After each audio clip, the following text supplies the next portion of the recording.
အလုပ်တစ်ခုရောက်လို့ရောက်သွားပေမဲ့အကောင်လုံးကတင့်ကိုအလုံးမခန့်ထားပါဘူးလို့ဝိုင်းပြောနေတဲ့အခြေအနေမျိုးကိုစဉ်းစားကြည့်ဘူးလားဒီနေ့တော့ Franz Kafka ရဲ့ The Castle ကို recap လုပ်ပေးမှာဖြစ်ပါတယ်နှင်းတွေဖုံးနေတဲ့ရွာလေးတစ်ရွာကိုခေးလို့ခေါ်တဲ့အမျိုးသားတစ်ယောက်ရောက်လာပါတယ်သူ့ကိုအဲ့ဒီရွာရဲ့အထက်မှာရှိတဲ့ရဲတိုက်ကနေနေတိုင်းစီးအဖြစ်အလောက်ခန့်လိုက်လို့ရောက်လာတာလို့ဆိုပါတယ်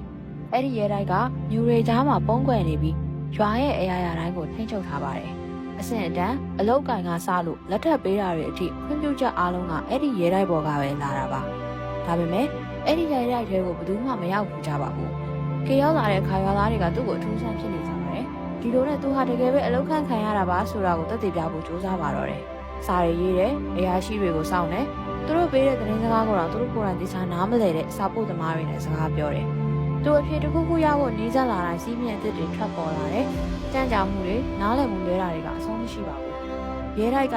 သူ့ကိုမင်းကိုအလုံးမခံထားဘူးလို့တရားဝင်ညင်းပယ်တာမျိုးလည်းမလုပ်သလိုမင်းကိုအလုံးခံထားတယ်လို့လည်းအတီးလည်းမကျင်ညာပါဘူးဒီလိုနဲ့ဒီဝတ္ထုဟာအဆုံးသတ်မရှိပဲရပ်သွားခဲ့ပါတယ်ကေရဲ့အတိမတ်ပြုတ်ခံရမှုကြိုးစားမှုတွေကလည်းအဆုံးမရှိခဲ့ပါဘူးဒီဇလန်ဟာရုံကနာရန်တရားတွေအကြောင်းလည်းမဟုတ်ပါဘူးလက်လန်းမီမှုအကြောင်းပါအာနာကိုလက်လန်းမီဖို့အတိမတ်ပြုတ်ခံရဖို့ဘဝရဲ့အသေးပဲကိုရှာဖွေဖို့ကေတိုင်းခိုင်နေရတာကလူသားတယောက်မဟုတ်ပါဘူးမျက်နှာမရှိတဲ့စနစ်ကြီးတစ်ခုပါဒါကပို့ပြီးတော့ကြောက်ဖို့ကောင်းပါတယ် The Trial ဝတ္ထုကအပြစ်မရှိပဲအပြစ်ရှိသလိုခံစားရတဲ့အကြောင်းဆိုရင် The Castle ကတော့ဘယ်တော့မှအတိမတ်မပြုတ်ခံရတဲ့အတိုင်းဝိုင်းထဲမှာရှင်သန်နေရခြင်းအကြောင်းပါပဲတကယ်တော့ကျွန်တော်တို့အားလုံးကအဲ့ဒီရဲတိုင်းပဲရောက်ကြပါတယ်အလုပ်ရှောင်ထားပေမဲ့ဘာအကြောင်းမှပြန်မလာတဲ့အခါ